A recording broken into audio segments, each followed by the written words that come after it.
Bonjour à tous et bienvenue sur boursicoté.com pour cette nouvelle analyse technique Forex et matières premières avec une paire de devises euro-dollar qui continue ici à neutraliser sa dynamique moyen terme. Alors d'un point de vue court terme, on était sur une impulsion plutôt haussière ici et puis on est redescendu aujourd'hui avec un contact donc sur la bande de Bollinger inférieure mais en se stabilisant ici autour des 1.1850.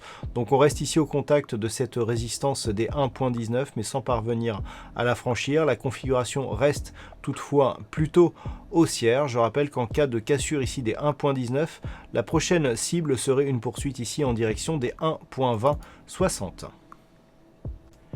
Sur la paire de devises livre sterling contre dollar américain, j'ai repositionné ici la résistance initialement à 1.3315 sur cette zone beaucoup plus significative des 1.3310. Nous avons deux contacts ici sur cette zone en très peu de temps et deux contacts ici qui nous provoquent des mouvements baissiers. Toutefois, nous pouvons remarquer que le mouvement baissier actuel aurait tendance à se stabiliser. Alors on avait déjà eu ce type de configuration ici sur cette toute petite phase de stabilisation. Donc pour l'instant on est dans des configurations similaires. Si toutefois les cours venaient à reprendre ici de la hauteur en direction des 1.3310, le fait d'avoir ici des tests qui se rapprochent sur cette zone de résistance pourrait favoriser une cassure de celle-ci au profit d'une poursuite d'un mouvement haussier qui reste donc la tendance moyen terme. Malgré ici cette phase de consolidation, on est toujours sur une dynamique qui semble haussière. Et donc en cas de rupture ici de cette zone des 1.3310, le prochain objectif serait ici en direction de cette résistance ici des 1.35. Sur l'or, nous sommes toujours ici dans cette dynamique totalement neutralisée avec donc la zone de support des 1850 $ l'once, une zone de résistance que l'on a de plus en plus de mal à quantifier. Elle était précédemment sur 1980. On pourrait penser désormais qu'elle se trouve ici sur ces niveaux proches plutôt des 1970 $ l'once, mais c'est pour l'instant sur la partie inférieure de cette zone de range que l'or est en train de rebondir à plusieurs reprises, fragilisant donc cette zone de support. On a eu un contact ici au début du mois de novembre. Le rebond technique n'a pas donné de signal directionnel fort qui pourrait orienter le métal jaune à la hausse.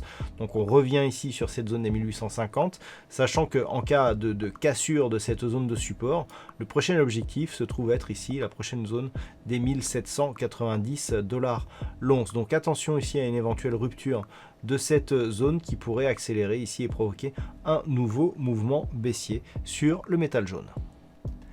Et puis enfin sur le WTI, pas de dynamique majeure aujourd'hui. On a continué à osciller ici autour des 41,50 $ le baril, toujours dans cette zone ici moyen terme totalement neutralisée, donc entre 34,50 et 43,50 $ le baril.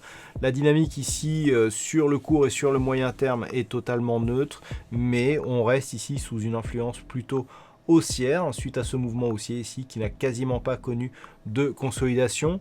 Attention toutefois, il faudrait donc valider une rupture ici de cette zone des 43,50 pour définir un prochain objectif qui serait à 51 $ le baril, mais pour l'instant on neutralise totalement dans la partie supérieure de ce range. Voilà donc ce que l'on peut dire sur cette analyse technique Forex et matières premières. Passez une bonne soirée, on se retrouve dès demain pour d'autres analyses techniques, toujours sur le site boursicoté.com.